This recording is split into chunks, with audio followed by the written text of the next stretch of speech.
एक लड़का निराश था और हिम्मत हार चुका था।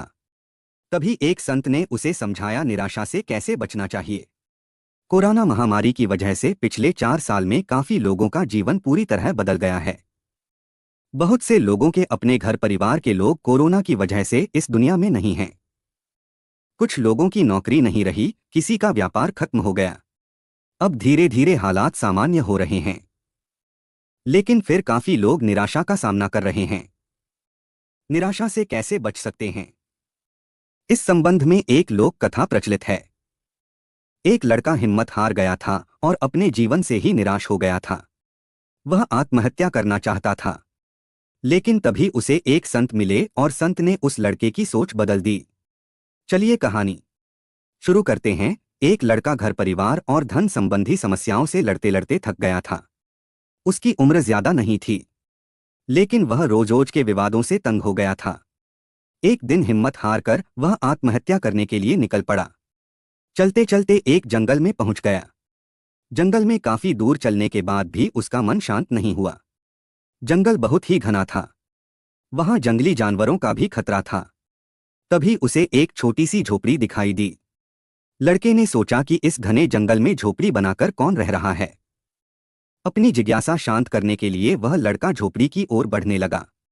झोपड़ी के पास पहुंचा तो उसे एक संत दिखाई दिए। संत ध्यान की मुद्रा में बैठे थे और उनके चेहरे पर शांति और प्रसन्नता दिखाई दे रही थी। लड़का संत के पास ही बैठ गया। संत ने लड़के को देखा तो उसका परिचय पूछा। लड़के ने कहा कि वह अपने जीवन में परेशान हो गया है और मरना चाहता है। इसीलिए इस जंगल में आया हूं ताकि किसी तरह से मैं अपना जीवन खत्म कर सकूं। संत ने लड़के की बातें सुनी और समझ गए कि कम उम्र में मिले तनाव के कारण ये बहुत ज्यादा निराश हो गया है। उन्होंने लड़के से कहा कि तुम्हें निराशा से बचना चाहिए। समस्याएं तो आती जाती रहेंगी, समय एक सा नहीं रहता है। संत ने लड़के को समझाने के लिए एक कथा सुनानी शुरू की।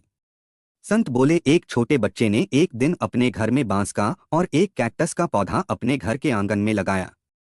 उसका बागवानी का नया नया शौक था। बच्चा रोज दोनों पौधों की एक समान देखभाल करने लगा। रोज सुबह शाम पानी देता, धूप छांव में पौधों का ध्यान रखता। काफी समय बीतने के बाद कैक्टस का पौधा तो पनप गया, लेकिन बांस का पौधे में कोई बदलाव नहीं दिख रहा था। बच्चा सोचता था कि कैक्टस को पनप रहा है, लेकिन ये बांस के पौधे को क्या हो गया है। बच्चा रोज ये बात सोचता, लेकिन वह निराश नहीं हुआ और रोज दोनों की पौधों की देखभाल करता रहा। थोड़ा और समय निकल गया, लेकिन कैक्टस की तुलना में बांस का पौधे में संतोषजनक प्रगति नहीं दिख रही थी। बच्चा अपने मेहनत में लगा रहा। कुछ समय के बाद उसने देखा कि बांस का पौधा भी पनप गया और कुछ ही दिनों में बांस का पौधा कैक्टस से भी बड़ा हो गया। संत ने उस निराश लड़के से आगे कहा कि बांस का पौधा पहले तो अपनी जड़ें मजबूत कर रहा था, इसलिए उसे पनपने में समय लगा। लेकिन वह बच्चा भी अपनी कोशिशों में पीछे नहीं हटा और निराश नहीं हुआ। हमें भी अपने जीवन में दो बातें ध्यान रखनी चाहिए। पहली बात तो यह है कि हालात कैसे भी हों, सकारात्मकता और धैर्य न छोड़े। दूसरी बात यह है कि पहले हमें अपनी जड़ें मजबूत करनी चाहिए।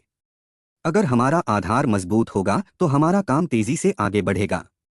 सकारात्मकता और धैर्य रखेंगे तो जीवन में जल्दी ही संतोषजनक बदलाव दिखाई दे सकते हैं।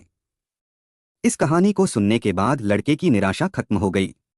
उसने आत्महत्या का ख्याल भी मन से निकाल दिया और अपनी जड़ें मजबूत करने की कोशिश करने लगा।